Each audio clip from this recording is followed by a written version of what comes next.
इन दिनों नीट परीक्षा के रिजल्ट को लेकर बड़ा विवाद गहराया हुआ है। छात्र री नीट की मांग कर रहे हैं। इस बीच नीट विवाद का कैसे होगा बहाल विश्वास, इस बारे में प्रस्तुत है जानकारी। नीट आंदोलन तारीख बढ़ाने से लेकर समय से पहले रिजल्ट घोषित करने के फैसले तक सबकी जांच जरूरी है। देश में प्रवेश परीक्षाओं के लिए होने वाली परीक्षाओं को प्रोफेशनल तरीके से आयोजित करने के लिए भारत सरकार ने नेशनल टेस्टिंग एजेंसी की स्थापना की थी, लेकिन ये टेस्टिंग एजेंसी अपने उद्देश्यों में बुरी तरह विफल नजर आ रही है। जानते हैं नीट यूजी के विवाद क्या है और क्यों परिस्थितियां ऐसी बनी कि विश्वास बहाली के लिए कुछ बहुत करने की ज़रूरत है। देश में शायद ऐसा कोई साल होता हो जब किसी परीक्षा में कुछ गड़बड़ी न हो, लेकिन इस साल नीट यूजी को लेकर जिस तरह से गड़बड़ियां सामने आई हैं, उसने पूरे सिस्टम पर सवालिया निशान लगा दिया है। देश में प्रवेश परीक्षाओं और भर्ती के लिए होने वाली परीक्षाओं को प्रोफेशनल तरीके से आयोजित करने के लिए भारत सरकार ने नेशनल टेस्टिंग एजेंसी की स्थापना की थी, लेकिन ये टेस्टिंग एजेंसी अपने उद्देश्यों में बुरी तरह विफल नजर आ रही है। जानते हैं नीट यूजी विवाद क्या है, क्यों है और परीक्षार्थियों में विश्वास बहाली के लिए क्या करने की ज़रूरत है। क्या है नीट और एनटीए? देश में मेडिकल कॉलेजों के अंदर ग्रेजुएट सीट्स यानी एमबीबीएस के लिए पहले केंद्रीय स्तर पर all India pre medical test AIPMT और राज्यों में प्री मेडिकल टेस्ट PMT होता था। एम्स और जिपमर जैसे प्रतिष्ठित संस्थान अलग परीक्षा लेते थे। AIPMT का आयोजन देश भर में CBSE कराती थी। साल 2013 में AIPMT और राज्यों के PMT को मिलाकर MBBS में एडमिशन के लिए एक कॉमन परीक्षा शुरू हुई, जिसे राष्ट्रीय पात्रता सह प्रवेश परीक्षा नीट यूजी का नाम दिया गया। इधर मानव संसाधन विकास मंत्रालय अब शिक्षा मंत्रालय है, ने साल 2017 में प्रवेश परीक्षा और भर्ती परीक्षा आयोजित करने के लिए एक विशेषज्ञ संस्था नेशनल टेस्टिंग एजेंसी NTA का गठन किया।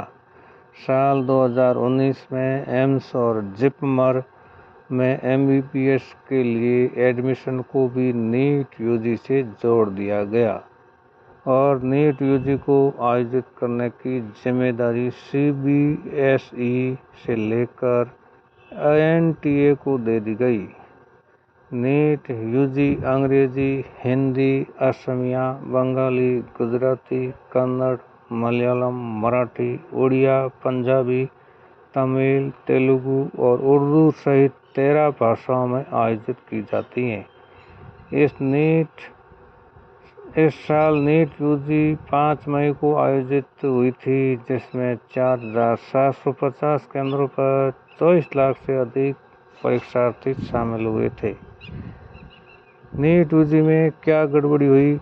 नीट यूजी का रिजल्ट आने का समय तय था 14 जून, लेकिन इस समय से 10 दिन पहले 4 जून को ही आ गया। इसमें 67 परीक्षार्थियों को 720 में से 720 अंक मिले, जो कि सामान्य से बहुत अधिक है। इससे पहले साल 2023 में 2 छात्रों को 2022 में 3 और 2021 में 2 छात्रों को 720 अंक मिले थे। 67 में से 6 टॉपर हरियाणा के एक ही केंद्र पर परीक्षा में शामिल हुए थे। इसे लेकर सवाल उठ रहे हैं और परीक्षार्थियों का आरोप है कि इस केंद्र पर सामूहिक नकल कराई गई। नीट में कुल 180 सवाल होते हैं। हर सवाल के सही जवाब पर 4 अंक मिलते हैं और गलत जवाब पर 1 नंबर कट जाता है। रिजल्ट में कई परीक्षार्थी ऐसे थे जिन्हें 718 अंक भी मिले हैं, जो कि संभव नहीं है। एनटीए ने कहा है कि कुछ केंद्रों पर प्रवेश परीक्षा देर से शुरू होने के कारण 1563 अभ्यर्थियों को समय के मुआवजे के तौर पर ग्रेस मार्क दिया गया, जिसकी वजह से ये अंक आए।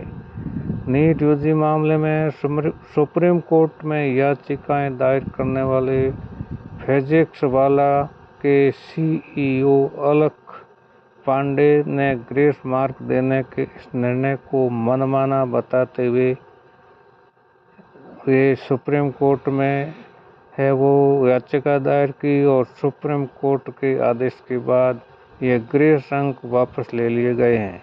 बिहार पुलिस नीट के पेपर को लेकर जांच कर रही है। बिहार पुलिस का दावा है कि उसके पास नीट के पेपर लीक होने के सबूत है।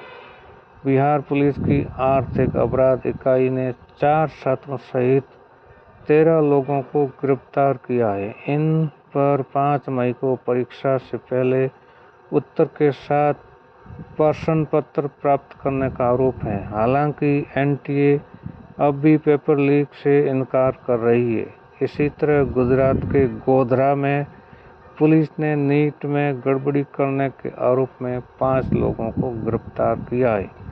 आरोपियों ने परीक्षा का पेपर हल करने के लिए प्रत्येक छात्र से 10 लाख रुपए वसूले।